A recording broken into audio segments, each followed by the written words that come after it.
Everyone dreams about living an uncommon life, but how we define that dream is very different for each of us.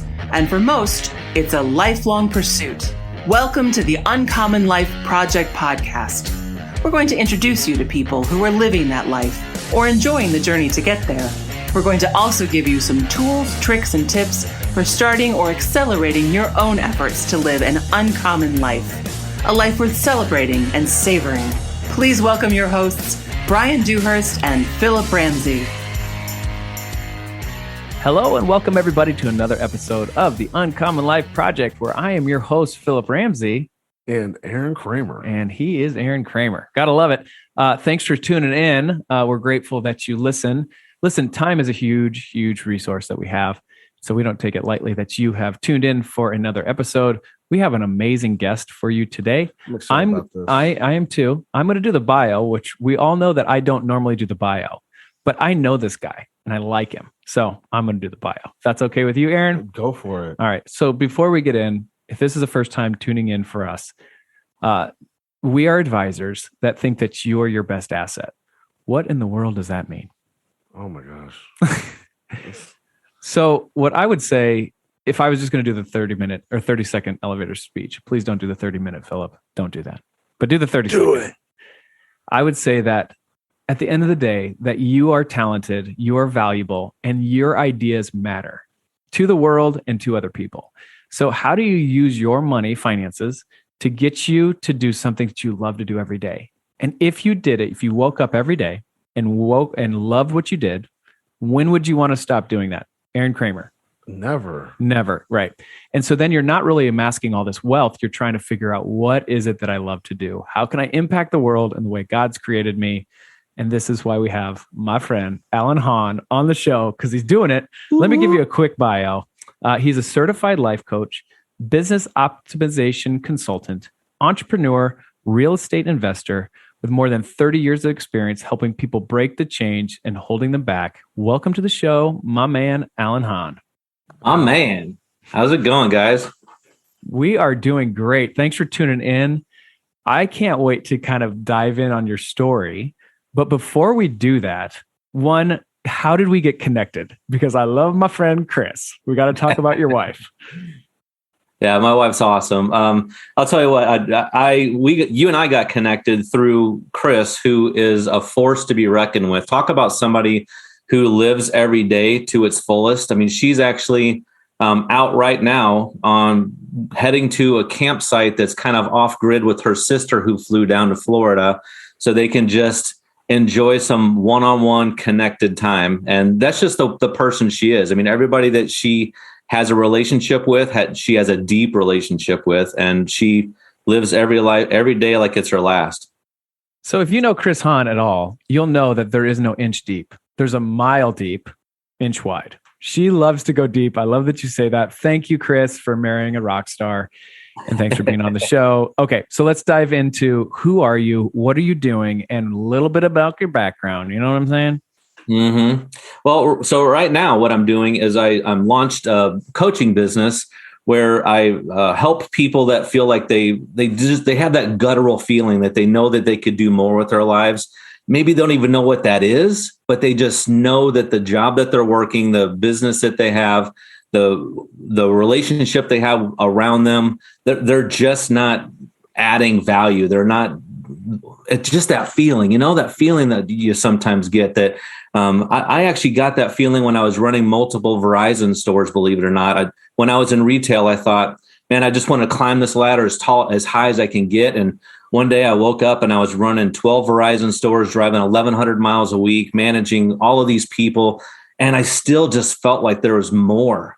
And what I realized, man, was the more is coaching people.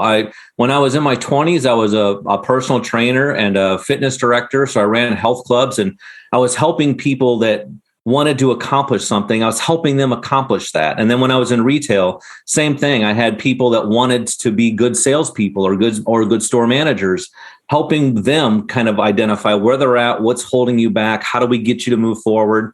And then with the real estate investing, I was buying distressed properties, making them the best they could possibly be. So I just realized a couple years ago that my whole life, my whole focus was making things better. So I just put the brakes on it, amassed a bunch of certifications. So I knew what I was talking about, and just I put myself out there, man. Let's talk about that, because like the whole Verizon thing, I think there's a lot of people who are like, I have made it.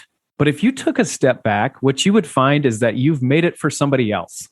Yeah. Now, not trying to like, if that's you, please forgive me for even saying that. But think about how much money that you were making for Verizon. Yeah, dude, my region produced when I took that region over, I grew it to twice its size. And within the first year, I was netting the company more than $1 million net. So after they're paying me, after they're paying for the stores, after they're paying everybody, I added $1 million to their bottom line. Yeah, but I guarantee you, when you doubled it, your pay didn't double. No. Actually, one of the reasons I left was the owner of the company. So it was the largest Verizon retailer in the country. And I'm very proud of the guy. He bought the company from his parents and he just blew the thing up. But he was adjusting his comp plan for everybody. Every time you turn around, you never knew what your value was to the company. And when I decided to leave, I had 12 stores and was driving 1,100 miles, and they wanted to adjust our salaries to where they're the same across the board. So no matter if you had 5 stores or 12 or driving whatever, you were making the same money. And I'm like, that's not the same job. So right. Rule number one in leadership, don't change the location of the goalpost.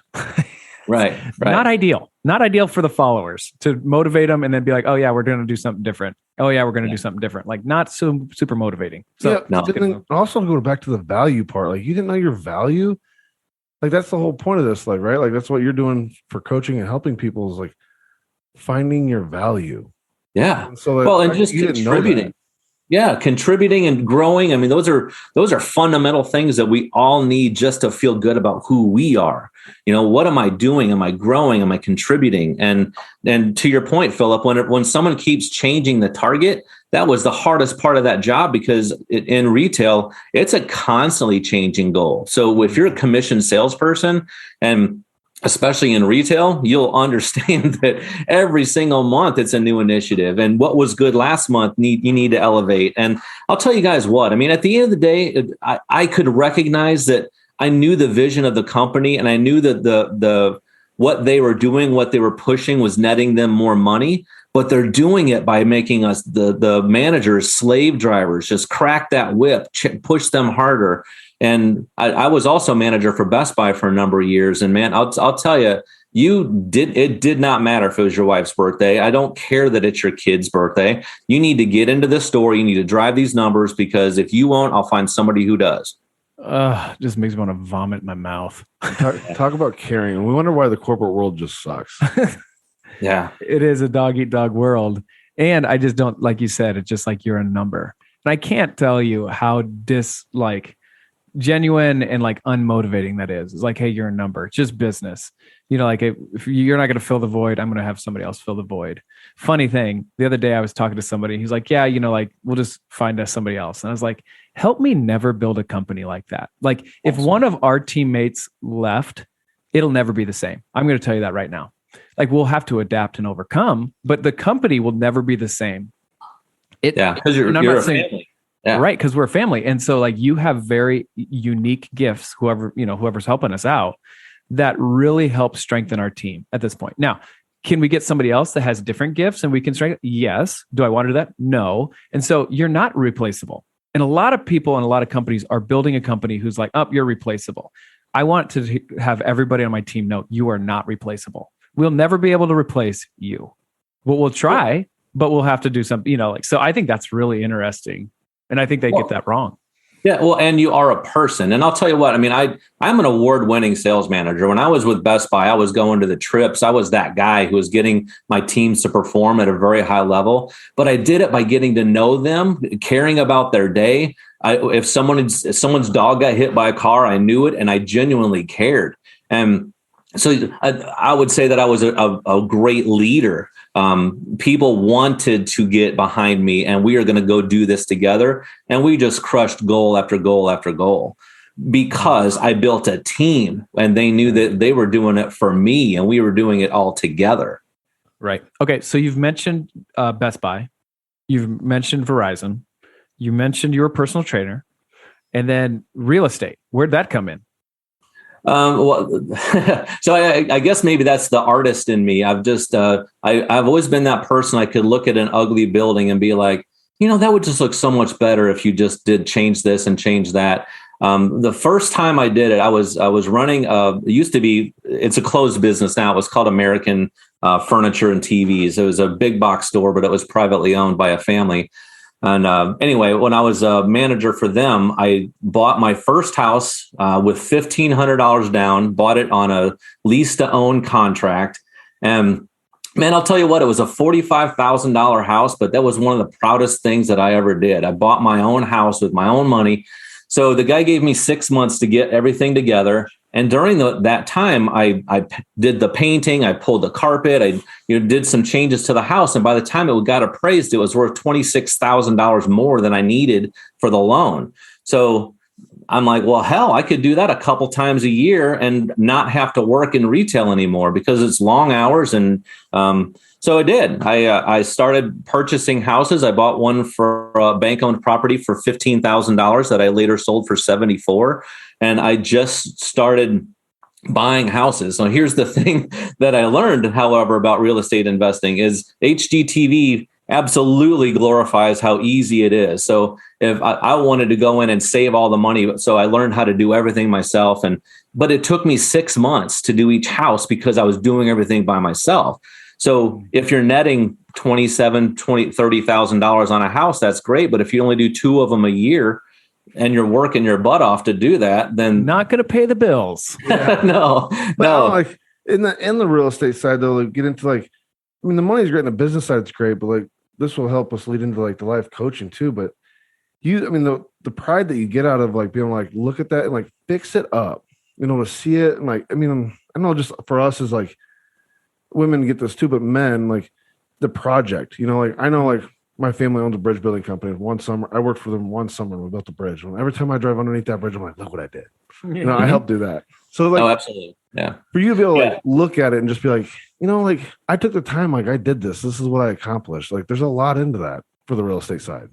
Yeah. And I'm sitting in a house right now that I gutted to the studs. So when I met my wonderful wife, she's a mortgage loan officer, and I was flipping houses, but I also worked for a builder. So I had a wealth of knowledge about how to tear a house apart and put it back together. So we bought a bank-owned property down in Florida that's on a small lake. And when I say I gutted it to the studs, I gutted that thing to the studs.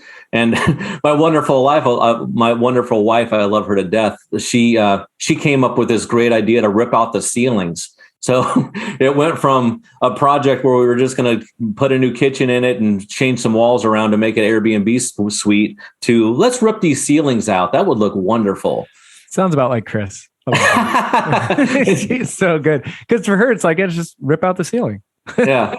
Yeah. I mean, how hard could that be? Right. Right. I love it. But it's not like he's more attached to it. Cause I know like when me and my wife, we do like projects in our house, just emotionally, like we just look at it like, man, we've done so much to this house together. Right. Yeah. And you're like, oh, this is just like really good times and what we accomplished. And look at it, this makes you attached to like your project so much more. Well, and I'll tell you guys what, I mean, at the end of the day, it's turned out better than we expected. It cost more than we expected. It took longer than expected, but people come to this place and it seriously is like a retreat. I mean, we're on a small lake. We moved down here to support our church. So there's constantly connection groups coming over. The International Friendship Council just had a meeting here. So when the sun sets on our small lake and you're sitting on a 700 square foot deck that you built with your bare hands, I mean, you're right, man. It's a sense of accomplishment that you did that. Yeah, and you got to provide that. So, like, since we don't have a ton of time, I want to get into the life coaching side because this is where I get really excited. Because like the things that you get to dig into with people and find what they're getting into and what like. So my thing is like when you go into all these things that they're like you talked about before, that they're lost or they're just not quite feeling like what they're getting there. Man, you have to get into your emotions and like really dig into that. So like explain to me like through your certifications and everything like that, like how you fell in love with digging into and helping people become legitimately just more like emotionally smarter about themselves? I want to answer that for you. Yeah. Go for it. Because if you look at his past, and goes back to the Uncommon Life, and this is why we build a practice of Uncommon Wealth Partners, is because everything that you did was reinforcing what you're doing now. Like thinking of management, right? Thinking of the project side of things, thinking of the personal trainer. What you're doing is solving challenges for people, helping them get over the hump, building a team, and then casting a vision and helping them achieve it. So for me, life coaching is like, yeah, you've been doing this your whole life. Like where people are sometimes like, oh, well, you've never done that. Well, but have you? Yeah. So anyway, I didn't want to answer that, but I do think it's interesting as I'm connecting the dots. Like you've been doing this for quite some time, not just, 6 months. Oh yeah. My first real job was, when I was in my early 20s, I became a personal trainer because I wanted to help people overcome the challenges and there's just a sense of, talk about a sense of accomplishment, man. You changed somebody's life. And you're right, Philip. Whenever I was doing that in retail, I had one of my best success stories was I was a store manager for that same Verizon company, and a young kid walks in. He's in his 20s. He's got that big gold necklace, and his shirt's buttoned all the way up, and you could just tell he just thought he was interviewing to be the CEO of this place. Yes. But he walked in with that enthusiasm and those big bright eyes, and was just and it was almost like Yoda working with Skywalker, dude. It's like you have this person who's got this capacity and this ability and this desire, and you can take away all the things that are holding them back, and they're listening to the things that you're teaching, and they're doing those things. And every time he'd get out of his stool and go do the thing that I just told him he needs to do to talk to this person and break down this wall or overcome that objection, man, him getting that big sale, that's what charged me up. And that's why I became an award-winning regional sales manager for the largest Verizon company in the world. It's because I built it helping people like Brock be the best he could possibly be. Yeah. So Alan, let's break down how you help people. Cause I feel like this word gets thrown around so much, like, oh, I help. It's like, but helping is so different to every individual, right? Like, it's not just like coaching or just like telling someone to do something. Cause I know in the short time I've been here, when Phil's my coach, he's our team leader, and he'll tell me to do something, but he doesn't tell me. It's weird. It's like, oh, hey, we'll solve it. And I'm going to do this. It's like, okay, thanks. It's like, and then you go back and you're doing, you're like, I don't think that was my decision. I think you kind of just led me to that. But that's what a good coach does, right? It's becomes he makes it your idea because it's what needs to happen. But that's what a good leader does, right? Well, I'll tell you guys what, the funniest thing about being a good coach is you have to have somebody understand where they want to go. You guys might believe it or not, but there's a lot of people that are in their 40s that don't even know what they want to do still, so maybe the first step is getting them to say, okay, well, that you're not happy where you're at. Where would you like to be? What does that look like? If you could step into your dream reality, what would you be doing? Where would you be living? Who would you be with? What would that person look like? And just getting them to kind of just put the brakes on because I got a book in my head that I really want to write called Life is a Trip, because it's almost like taking a trip from Iowa to Florida. I have a destination, so now I know at least where I want to go.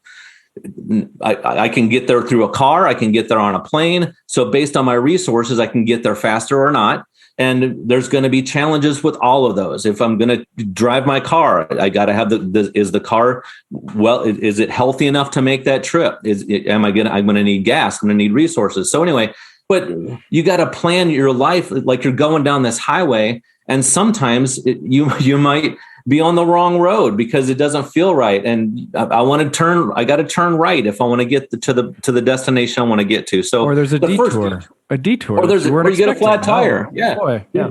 We travel a lot, and there's sometimes there's car accidents. So that's going to change that person's life, and it's going to interrupt yours as well. So as we're bumping into each other on this journey, you got to prepare yourself to know first, where do I want to go? Okay, well, I know where I want to go. What resources do I have to get there as quickly as possible?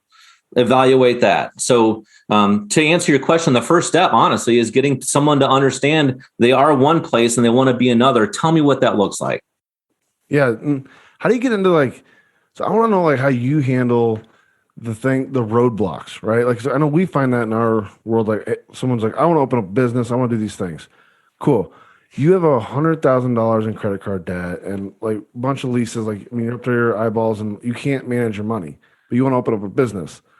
So the hard part with the business is you got to be able to manage your money, you know? Yeah, right. So then we have to go down that hole of like, okay, what skills do we need to work on and strengthen before we go do this so we can make sure our success probability is the best. But how do you like help people find those roadblocks and then work through those roadblocks? Well, you just identify them. So, I mean, to your point, the biggest part about having the destination, okay, I've got that knocked out. You got to empower someone to believe that it's even possible. So if that's what you want to do, these are the things that are going to be required in order for that to happen. So my wife's a great example of that as well. She has somebody who wants to buy a house. You look at their credit situation, say, okay, well, if that's what you want, that's great. This is where you're at right now. These are the steps that you need to take to put that stuff, cut your credit card debt down, save some money up. So you identify, this is your target. This is what it's going to take to accomplish that target. Are you willing to dig in and do that work? And then you empower them to know that it is possible. You can do it. I honestly believe that God puts those things inside of us. And that's the gut feeling that you have. That's the thing that when you're doing a job and you're not happy with that job, it's because you're not doing what you're supposed to be doing with your life. Yeah, but like, I 100% agree with you. So like, but then there's those people out there, like, because if they're in your 40s or 50s and you're not doing what you enjoy, I mean, there's a reason why you haven't taken that leap, right? So, how do you get someone from like, because usually what I find with like money because like I'm an accredited financial counselor, so like I like the therapy side of things and the emotional side of things, and so if they're spending their money wrong or they're into some major debt, there's usually some sort of like emotional issue roadblock there they have to work through. Yeah. So like for you, like, you got to find out like, why haven't you found this earlier? Why are you, like, it's awesome you're taking action now, but what prevented you from taking action earlier? Because that's gonna be the roadblock that we're gonna find on our trip to Florida. Yeah. Oh, absolutely. Well, and if you don't address it, so you're touching on a course that I actually created or facilitate called the Ultimate Journey, and what the Ultimate Journey does is it gets you to get real. I mean, I went through that program because I was that guy who was listening to all the motivational videos. I'd go to the gym and I'd bust it out. And instead of listening to music, I'm just filling myself with all the motivational stuff I can possibly get. But what I realized was I was doing that because if you visualize a bucket that has holes in it, we're all basically buckets that have holes in it. And some of them are small holes from the thing that person said that I'm still carrying with me. Some of them are big holes. I got molested by my aunt, whatever. So the more of those holes that we continue to just let exist, the more we need to continually fill ourselves up with stuff. Maybe that's buying this thing, or maybe that's drinking too much, or maybe that's the drug, or whatever that is. The more holes you have in yourself, the more you need to just continually be working and working and working to keep filling your bucket up because you got so much of it draining out. So identifying, getting real about where you are and why, that's a huge thing that is transformative in everyone's lives. And whether you're talking about your finances or your fitness or your relationships or your marriage, those things, if you don't stop and plug those holes up, you're just going to continually be drained and working so hard to just get anywhere. 100%. Like, have you ever, like, I love you talking about motivational videos and all these things. And every once in a while I watch them, but like, now I've like kind of went on this bandwagon where like I'm anti-motivational stuff. And it's all because have you ever heard of David Goggins? Oh, absolutely. Yeah, I read his book. Yeah. So I love this guy. Like he sits there and says, he's like, his book even, he's like, this is not a motivational book. No. He says like, if you need motivational videos and speeches and all these things, they only work when things are going well. Like you feel good. But like, he goes, how do you do something when everything is going wrong? How do you stick the path when nothing's going right. Because it's like no motivational video out there on YouTube or anything like that's going to bring you out of your hole of when it feels like the ceiling's just falling. So like that's like what you're getting into. Like you have a bunch of holes in your bucket, and if you haven't gotten real with yourself and actually did what you need to do to fill those things so that you can actually keep trucking, and stick to the path, it's good. Yeah. Dude, the analogy I used in that class when I was going through it was if you envision a boat and the boat's got an anchor and the anchor is down, even if you floor the gas, that boat is going to move. It's going to drag that anchor, but that boat is going to move. What if I could stop, pull the anchor up, and then I could go so much farther, so much faster with so much less energy if I would just stop and pull up the anchor. Right. Let's talk about some of the anchors that you've had to deal with your clients. That's kind of fun for me. Sorry. If you can talk about them, you can just high level it.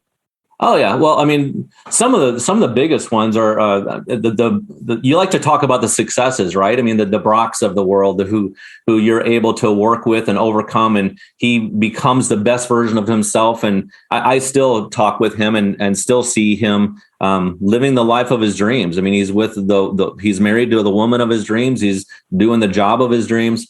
The ones that are hardest, honestly, are the people who don't take your advice. And I'm sure you guys have worked with those people too. There was a period of my life I thought I wanted to be a counselor, like get certified as like a psychologist. And the reason I didn't was you pay attention to the people who in our lives, hopefully you don't have a lot of them around you, but they're continually stuck in this cycle and they ask you for your help and you offer them some things that would absolutely help them. And then they don't take the advice. And then they just continue to struggle in their relationships or struggle with their finances or struggle with whatever. So I have a couple of clients that one of which she was in a physically and emotionally abusive relationship. And this girl was a director of marketing when she met Mr. Wonderful, who eventually got her to be wandering the streets, basically homeless. Wow. And she is one of those people she's just now starting to see the light. But man, it's so much work getting some people to realize that this is what you're telling me. This is what the solution is. If you do this, like right now, get in your car, come over here. I don't even know what that looks like, but I know it doesn't look like what you're in right now. Yeah. So I gotta dig into this. I love this like anchor or bucket analogy. Cause like, I love therapy. Like I see a therapist, like I'm all about the emotional thing. Like I'm a meathead. So when you're talking about being a personal trainer, I'm like, you're talking about my world, and I love it when guys are like, no, I won't see a therapist. It's like, oh, really? Like you'll be in the gym working on all your muscles, but your number one muscle you won't work on.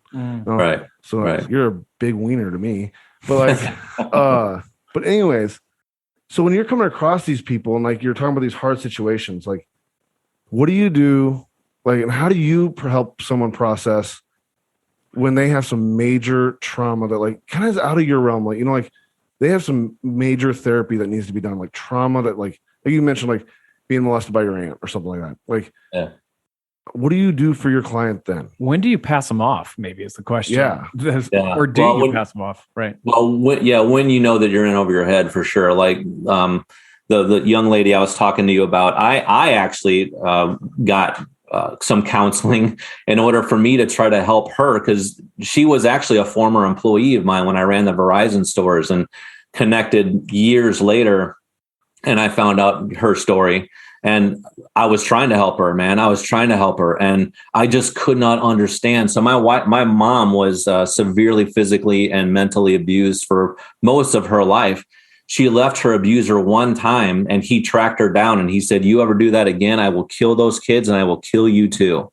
So she lived 20 years in fear, knowing that this guy it's possible for him to actually do that. So I was in over my head with this young lady. I would think, as you guys would think, if you realize one day that you're standing in a bunch of mud and I don't want to stand in this mud, people like you and me and maybe most of your listeners would be like, okay, well, I don't like where I'm at. I need to change something right now, and I'm going to change it right now, and my reality will be different 5 seconds from now. That's not the same for people that are lost, man. And you guys nailed something that was really hard for me to understand when I became a coach and put myself out there, because my whole business is optimization. I want to help people not just get better, but have the best life possible. And I can do that having been molested by my aunts, having been around physical and emotional abuse for periods of my life. There was something inside of me my entire life that was almost like a light in a dark room.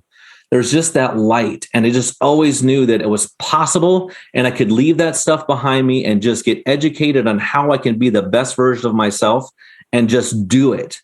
And I did the work, just like what you're saying. I mean, that's just like working out. I mean, if you want to have bigger arms, you got to go work on your arms. So if you're in a place in your emotional life or your financial life or your relationship and you don't want to be there, you have to put the brakes on and be like, okay, if I don't know how I'm going to solve this, I do know I don't want to be here anymore, and I'm willing to do the work.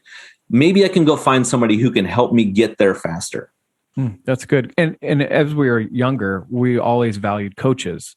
Seems like when we get older and life actually really matters, we're like running away from coaches or therapists or things like that. It's just very interesting. Yeah. Well, and you guys touched on something. So when I first started doing this, I wanted to help people with PTSD or women that were abused. So I met with a mental health guy who was in the practice for 35 years. And he's like, well, those are great ministries. The sad reality, guys, is most people who need the help the most, you can't even say that you're offering them help, because sadly in our society, if you use the word help, that means I'm weak and I need help. I don't need help. Well, you do, but you just don't want to admit that you need help. And the people who need it the most are that I used a lifeguard analogy with this young lady that I was throwing her a life preserver, man, and all she needed to do was grab it. And she would just sit there and drown and drown and drown and drown. And the life vest is right there. All you need to do is grab it, and she wouldn't. There are just people out there that are like that. Alan, I think like the one thing you pointed out, like I want to make sure I highlight that I will respect wholeheartedly, because I know in my life, you see so many people that want to help other people. Like, I want to help. I want to help. But really what they're doing is they're masking their own problems because they don't want to clean out their own closet. For you to come on here and like you've been vulnerable to share a few things, traumas that's happened in your life, is shown, like even me, because we don't know each other, like your relationships with Phil, and you just told me like, oh my gosh, like here's a man that legitimately had to clean out his closet. You've seen, you've felt, you've had to work through things. You've seen it like a therapist, a counselor, like you've received help, but you know the path, you know how hard it is to like open up your own closet. That is hard, especially for men these days. Like I feel like men, I got a huge rant on men and how weak we are in today's society. But for you to have the strength and vulnerability to, be like, I got to fix my closet before I can help somebody else's closet. Yeah. And it's the same as when I was a retail manager. One of the things that we were taught is you want to get somebody to fall in behind you, show them that you can do it. Show them you have been where they're at. Get them to buy into you, because when they see you doing well and they know that you come from some darkness, you're relatable. You've been there. So I've been divorced more than once. So would I be a great relationship counselor? You bet your ass I would be, because I know what doesn't work. I know what does work. And everybody's different for sure, but even getting real about that kind of stuff. I mean, would you want to take advice about how to overcome a drug addiction by someone who's never had that problem? Exactly. I mean, that's the whole thing. It's like, I mean, that's my biggest thing. It's like when I help people with money and stuff, it's like that. I tell them like, man, I can spend money with the best of them. And if you're spending more money than me, it's only because you have more money to spend. Like it took me a lot to dig into like why I sucked with money, and I had to work on it and everything. But that's the whole thing. Is I think that's amazing for you is like you've been through it. You know what trauma feels like. You know how hard it is. Like I'm going to keep pointing it out because I think that's the biggest thing for you is that you've been through it. You've opened your closet. You've shared your closet. And that you are willing to admit that, like, we're not perfect. God didn't make us perfect. But these challenges, just like we go to the weight room and we put our muscles underneath stress to grow. Like you have to traumatize your muscle to grow. Like if you don't understand, listeners, if you don't understand that, like you get micro tears in your muscles, so they repair and they come bigger. So, but emotionally, you have to go through struggles the same, like just like your muscles, that you have to go through like hard times to become bigger. So it's fun for me when you hear someone's story and it's like, it's sad and you're like, oh my gosh. But you get to the point where you're like, this is sad. I am heartbroken that you had to go through something like this when you hear horror stories. But the opportunity of what you can accomplish if you heal is amazing. Yeah, absolutely. I mean, so this it literally really brings up really fun, I think, topic, because you are starting to launch your own podcast. And the goal of the podcast, or the topics of the podcast, are challenges you faced, challenges you had to overcome. What did you learn? Which I think is brilliant. And honestly, it inspired our team to like get together. It was our first trio cast that Brian, Aaron, and myself sat down and we were like, all right, what are some challenges you've had to overcome and what have you learned? Are you happier now that you've gone through those, in the fact that you're a changed person, but you're, somewhat a better person because of it. So that's what you're doing next. You're doing podcasts, you're asking people about challenges. Like, tell us what that one encourages you in your coaching, but also too, like how your listeners get involved and all that stuff. So tell us more about that. I am a certified life coach. And what I realized even in that world was there's so many people that are life coaches and they have a desire to help and they don't know how to get themselves in front of people. So wanting to help them, I came up with the idea of launching a podcast that I would talk with other life coaches who specialize in some other things that maybe I don't, and just have a conversation with them about what kinds of challenges they went through. What are some steps that they took to overcome that? So you invite people into the darkness with you. So it's relatable. And then you paint the picture of what's possible on the other side. And then I'm able now to help other life coaches get themselves in front of an audience. It also helps me, obviously, because now I've got other people that are promoting me to their groups. So it's just, I love the idea of people helping people. I wanted to call my podcast People Helping People, but somebody already stole it. I guess it's not unique enough. Dang it. Yeah. I think the best thing about the podcast is more like, hopefully the people start listening to it, is normalizing the fact that everybody has issues. Man, yeah. Yeah, Joe Rogan is one of those guys who I don't listen to a lot of his stuff, but I have listened to some. And one of the things that he is on a loop for saying is we all have struggles, man. It doesn't matter. I met a guy one time who spends as much time turning off the gas and lights at $1 million homes that have Porsches in the driveway than he does in the trailer park. Everyone has something that they're struggling with, something that they're carrying. And if you liken that to like a backpack that people have, let's just say you're a baby and you're given a backpack at your birth, and every little thing that happens, you put, some stones are small, some stones are big. But if you go through your whole life just putting stuff in your backpack and carrying all that stuff with you, man, it's just, does it make your legs stronger? Absolutely. Am I a stronger person for having to carry some of the stuff that I've carried? I'm absolutely a strong person. But I also carried my backpack with me for 50 years to build up that strength. What if you could address those things? What if I'd taken that backpack off when I was in my 30s? How much different would my life be if I had just stopped and took the backpack off and let other people carry their stuff? Pull the anchor up. Absolutely. All right. So Alan, who's your ideal client type that you're looking for? I want to work with people so my avatar, that's the question. My avatar would be somebody that is in their mid 30s. They've gone through college. They have a degree they're probably not using, and they're working a job that they have to pay their mortgage and pay for the car that they're driving and all of those things that they have to impress everybody but themselves. So I want to work with people who go to the gym. I want to work with people who are willing to do the work, because being willing to do the work, if you are willing to do the work and you get me in your corner, I guarantee, just like Mick made Rocky the best boxer he could possibly be, we will get there together. Yeah. So how do our listeners hear more about you and the services you provide? Well, it's actually pretty easy. All of my stuff, my branding is simply Live Life Differently. So I have a Facebook page, Live Life Differently. I have an Instagram, Live Life Differently.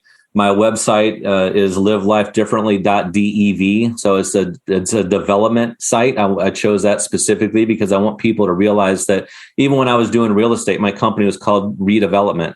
So I want to take something that exists and make it better. So live life differently just about everything, and you'll find me. That's awesome. Wow, Alan, thanks for your time, man. I'm super encouraged and really want you to be helping as many people as you can. And I love that your history has built you up to where you're at now. And if you were doing this every day, I don't think that you would feel like you're working at all. You're just helping people. So I appreciate your service-like attitude, servant-like attitude, and I appreciate just the time and effort that you have just serving people and helping them and getting in the trenches with them, because it's valuable. I feel like Uncommon Wealth is a little life coachy, but with their finances, right? Yeah. So, all right, closing thoughts, Aaron Kramer, and then I want to hear closing thought from the one and only Alan Hon. Yeah, Alan, we'll wrap it up. I appreciate you going through your hard times, being vulnerable, and being that guy in today's world of, really working through your emotions, and then now taking on the journey of like helping other guys do that, and women too. But as a man myself, and you being a man, I just really tip my hat off to you. The fact that you took on your struggle and you worked through it. So now you're going to go help others do it. That's amazing. Thank you. Yeah. Life is a journey. I mean, and there's all those little catchphrases that you can drop in a moment like this. But the truth is, man, that vision that we all have in our head of what we want our lives to look like, if your listeners only hear one thing, it is possible to have that. And the reason that you want it is it's possible for you to have it.